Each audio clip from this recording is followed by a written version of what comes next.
Régulation hormonale. On va voir maintenant cette régulation ou bien l'interaction entre les deux phénomènes de régulation précédents, la régulation avec la glycolyse, d'accord, la régulation allostérique, ces deux types de régulation. Il y a trois types de régulation, la régulation avec la glycolyse, la régulation allostérique et la régulation hormonale. Cette régulation hormonale, elle va permettre à la régulation via la glycolyse, avec la glycolyse, et à la régulation allostérique d'avoir vraiment lieu. Comment? À travers des hormones. C'est quoi une hormone en fait? Une hormone est une molécule qui peut être généralement, elle peut être protéique ou stéroïdique ou autre, et qui est libérée dans le sang pour constituer un message entre une cellule et une autre cellule. C'est ça une hormone. Une hormone est une molécule qui est libérée dans le système endocrinien pour agir dans une autre cellule à distance via le sang. Donc une hormone, elle va se fixer sur son récepteur. Son récepteur peut être membranaire, c'est le cas des hormones hydrosolubles dans l'insuline, dans le glucagon, dans les catécholamines, comme l'adrénaline, d'accord. Ce sont des hormones qui vont se fixer sur des récepteurs extracellulaires membranaires. Il y a aussi des hormones, comme les hormones qui ont des récepteurs intracellulaires, ce sont les hormones stéroïdiennes, d'accord. Les fameux stéroïdes, la testostérone, d'accord, l'œstrogène, la progestérone, d'accord, les hormones thyroïdiennes. Les hormones thyroïdiennes, c'est une exception. Ce sont des hormones protéiques. Ce sont des hormones protéiques, les de la tyrosine, mais qui ont des récepteurs intracellulaires. Pourquoi? Parce que justement, ils sont synthétisés à partir de la tyrosine. Et la tyrosine est un acide aminé aromatique.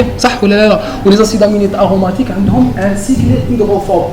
Donc la tyrosine a une bonne solubilité dans l'esprit, a une très mauvaise solubilité dans l'eau, donc elle est lipophile et elle peut entrer à l'intérieur des cellules. C'est pour cela que les hormones thyroïdiennes agissent au niveau intracellulaire.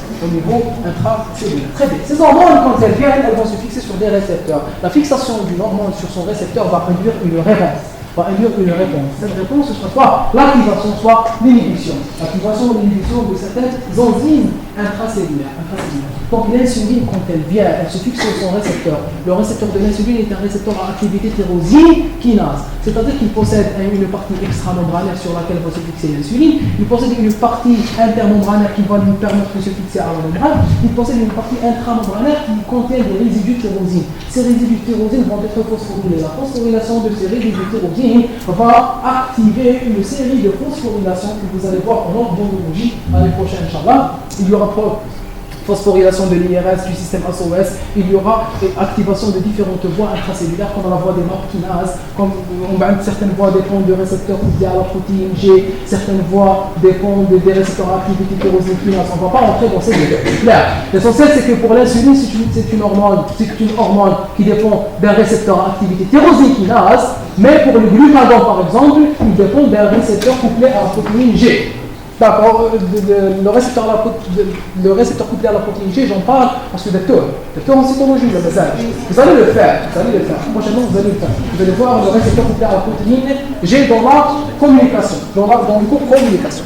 D'accord, même le récepteur activité tyrosine kinase, vous allez en parler. L'essentiel, je veux que vous compreniez que c'est les hormones, une fois fixées sur le récepteur, ils vont induire des réponses. Cette réponse, ce sera quoi au niveau intracellulaire? On va parler de transduction.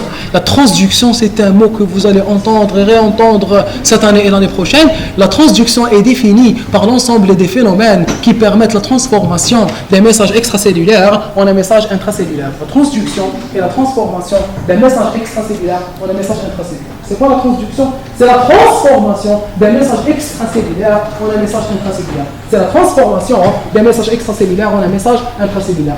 L'hormone, c'est quoi? L'hormone est une molécule extracellulaire. L'hormone va venir, elle va se fixer sur un récepteur.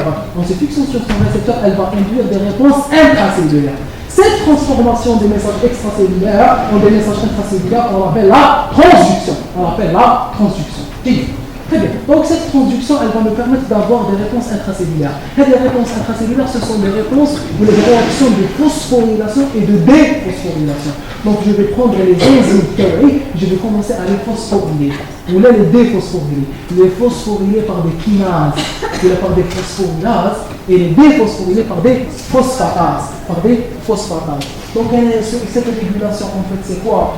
L'hormone insuline, l'hormone glucagon, qu'est-ce qu'elles vont faire, ces deux hormones? Elles vont, en se fixant sur le récepteur, activer des voies intracellulaires. L'activation de ces voies intracellulaires va phosphoryler ou déphosphoryler des protéines. Ces protéines, ce sont des enzymes. Ce sont des enzymes impliquées dans le métabolisme de la glycolyse et de l'amyloglycogenèse. Pour chez nous, les enzymes, ce sont les enzymes clés. Ce sont la PFK, ce sont la biphosphatase, ce sont la pyruvate carboxykinase, ce sont la pyruvate déshydrogénase. Toutes ces enzymes qui sont soumises à régulation vont être modifiées, leur fonctionnement va être modifié par l'action hormonale.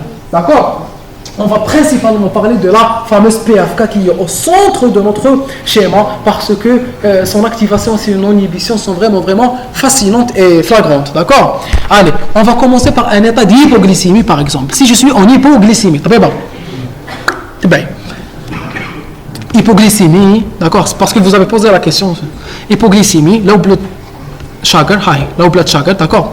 Il y a libération de glucagon, le glucagon qui est une hormone de contre-régulation, d'accord? C'est-à-dire que c'est une hormone qui est hyperglycémiante, qui va élever la glycémie, et en élevant la glycémie, elle va agir pour élever cette glycémie. Très bien.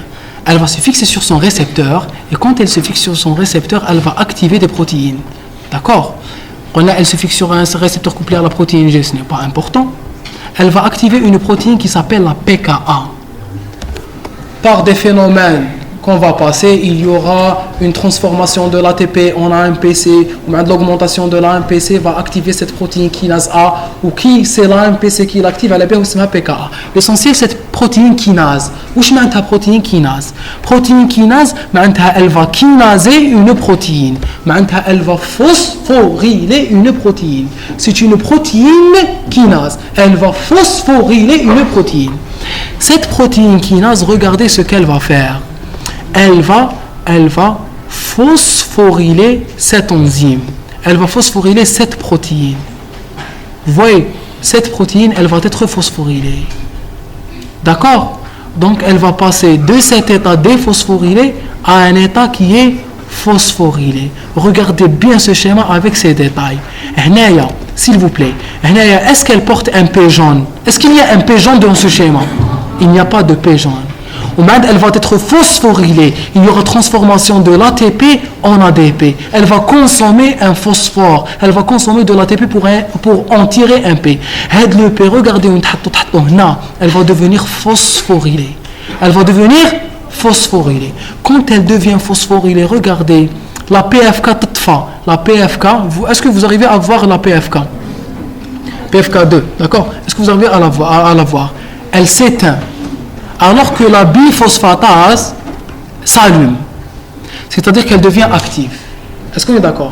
Donc, c'est quoi le résultat? C'est que j'ai deux enzymes portées par une même protéine, d'accord? Qui sont régulées de façon contraire. Quand je phosphoryle ou je déphosphoryle, je ne prends pas la moitié de la protéine, je la phosphoryle, ou la moitié, je la déphosphoryle. Non, je prends toute la protéine et je la phosphoryle. Ça fait quoi on dit à l'état phosphorylé, la biphosphatase est active et la PFK est inhibée. La PFK est inhibée. Est-ce que vous êtes d'accord? Je suis en train de parler de la PFK2, d'accord, de la PFK2 et de la biphosphatase 2. J'ai deux états. J'ai un état phosphorylé et un état déphosphorylé.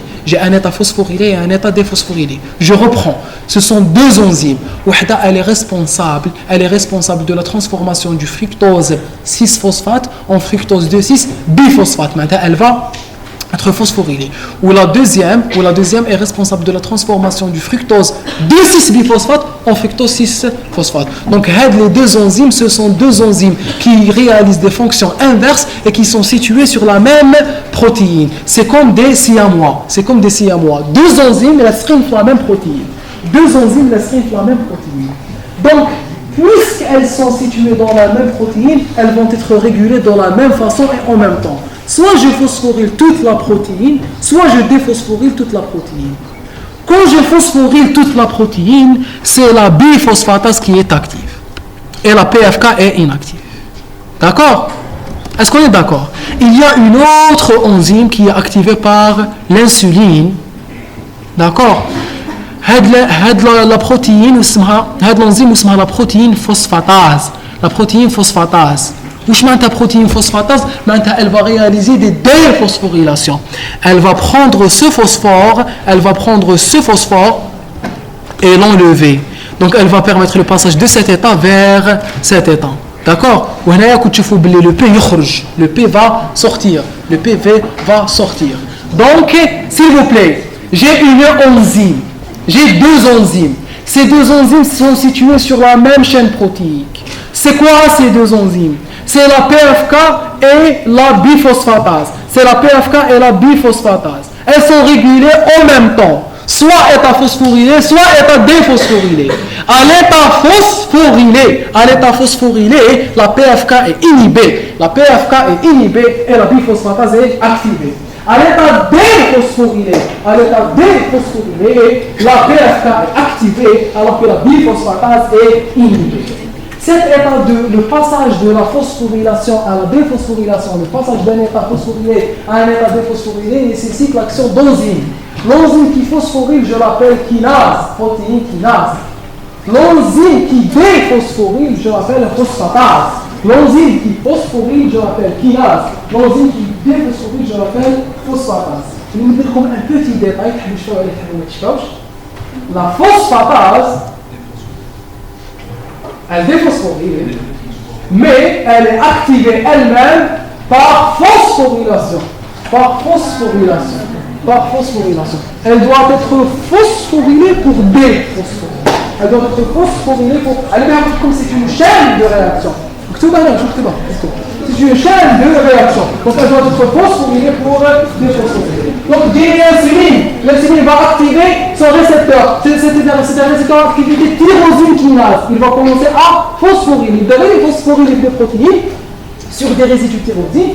Une protéine qui va être phosphorylée qui s'appelle la phosphatase. Une fois la phosphatase phosphorylée, elle va déphosphoryler la chaîne protéinique et quand elle devient déphosphoryler, la chaîne protéinique va subir des modifications qui font, on n'a pas encore terminé s'il vous plaît, qui font en sorte que la PFK est activée alors que la biphosphatase est inhibée. Très bien. Donc la PFK2 est activée. Qu'est-ce qui me sert dans la néoglucogenèse et dans la glycolyse? La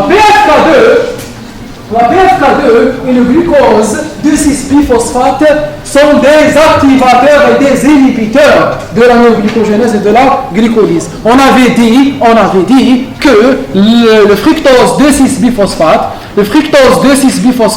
qui est produit par la PFK2, active la glycolyse, et donc il va inhiber la néoglycogenèse. Donc, quand je suis dans ce sens, s'il vous plaît, quand je suis dans quand la PFK est active, regardez, glycolysis is more active. D'accord? Parce que PFK1 is activated. Vous voyez, PFK1 is activated. Donc, quand c'est la PFK2 qui est activée, ce sera vers le sens de la glycolyse. Parce que la PFK2 active la PFK1, et la PFK1 active la glycolyse. Par contre, quand je suis dans l'état phosphorylé, quand c'est la biphosphatase qui est activée, d'accord, il y aura une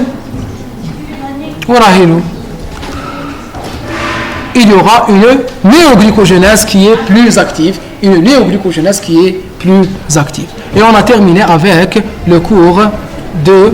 On va récapituler très rapidement, s'il vous plaît, pour voir le tableau comparatif.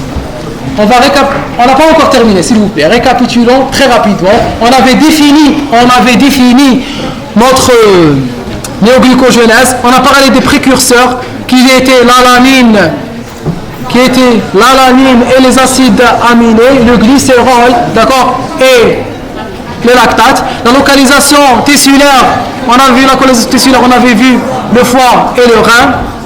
Très bien, les différentes réactions, on avait pu passer du pyruvate vers le glucose. Le bilan énergétique, il y avait consommation de 4 ATP et de 2 GTP. On avait pris les 4 exemples à partir du lactate, de l'alanine, du glycérol et des acides aminés. On a parlé de la régulation, des différents types de régulation, à savoir la régulation avec la glycolyse, la régulation allostérique et surtout la régulation hormonale qui permettait de mettre en œuvre ces différents moyens de régulation. Et je vous remercie.